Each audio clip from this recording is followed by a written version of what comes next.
72 तासांनंतरही मोशी दुर्घटनेतील कर्मचाऱ्यांना बाहेर काढण्यात यश आलं नसल्यानं नातेवाईकांनी संताप व्यक्त केलाय।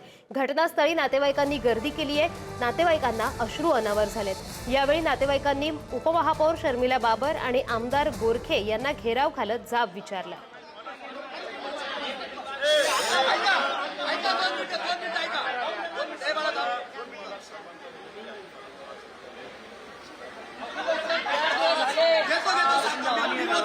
ओके ठीक, माइक चालू कर ना बाळा।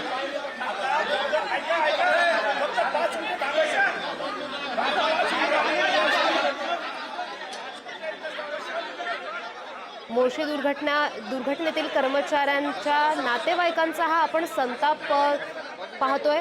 अडकलेल्या कर्मचारी शोधण्यामध्ये अजूनही यश आलेलं नाहीये। 72 तास उलटून गेलेले आहेत, त्यामुळे नातेवाईकांचा एकच संताप पाहायला मिळतोय। नातेवाईकांच्या डोळ्यातून अश्रू सुद्धा थांबत नाहीयेत। सरकारला ते जाब विचारतात। अडकलेल्या कर्मचाऱ्यांना अद्याप काढण्यात आलेलं नाहीये। अजून तरी माहिती मिळते की 3 कर्मचारी दिसल्याची माहिती तिकडच्या जे घटनास्थळी आहेत, जे रेस्क्यूचं काम करतायत त्यांच्याकडून मिळालेली आहे। मात्र त्यांना बाहेर अजून काढण्यात आलेलं नाहीये, त्यामुळे त्यांच्या नातेवाईकांना अश्रू अनावर झालेले आहेत। नातेवाईकांचा हा संताप आपल्याला पाहायला मिळतोय। तिथली थेट दृश्य आपण स्क्रीनवर पाहतोय। अडकलेल्या कर्मचाऱ्यांना अद्यापही बाहेर काढण्यात आलेलं नाहीये। नातेवाईकांनी उपमहापौर आणि आमदारांना घेराव घातलाय। अडकलेल्या कर्मचाऱ्यांना अद्यापही बाहेर काढण्यात आलेलं नाहीये। आत्ताच तिकडून माहिती मिळतेय की 3 कर्मचारी दिसलेत, मात्र त्यांना अजून बाहेर काढण्यात आलेलं नाहीये।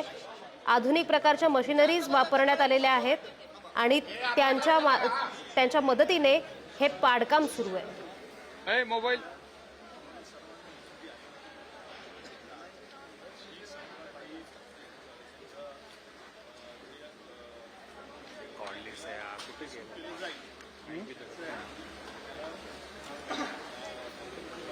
आपल्यासोबत जोडले गेलेले आहेत आपले प्रतिनिधी तुषार झरेकर।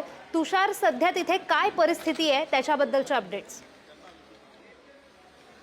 सध्या जर आपण पाहिलं तर मोशी येथील दुर्घटनेच्या ठिकाणी मोठी गर्दी जमल्याचं पाहायला मिळतंय। तणावाचं वातावरण एकंदरीत दिसून येतंय, कारण 72 तासांपेक्षा अधिकचा काळ या मोशी दुर्घटनेला झालेला आहे आणि त्या मोशी दुर्घटनेला झाल्यामुळे नागरिक आता संतप्त झाल्याचं पाहायला मिळतंय।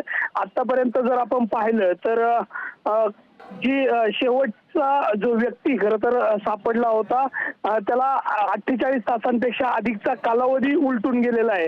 मात्र त्यानंतर एकही व्यक्ती बाहेर काढण्यात या संपूर्ण यंत्रणेला यश आलेलं दिसत नाहीये। त्यामुळे हे जे नागरिक आहेत ते आता मोठ्या प्रमाणामध्ये संतप्त झालेले आहेत।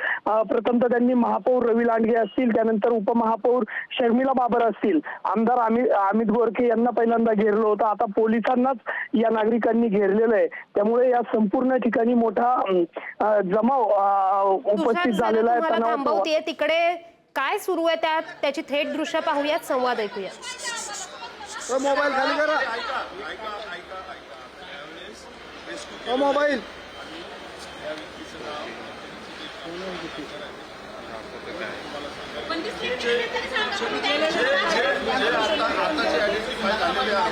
जे आता आयडेंटिफाय झालेले आहे त्याचं नाव अक्षय सावंत आहे।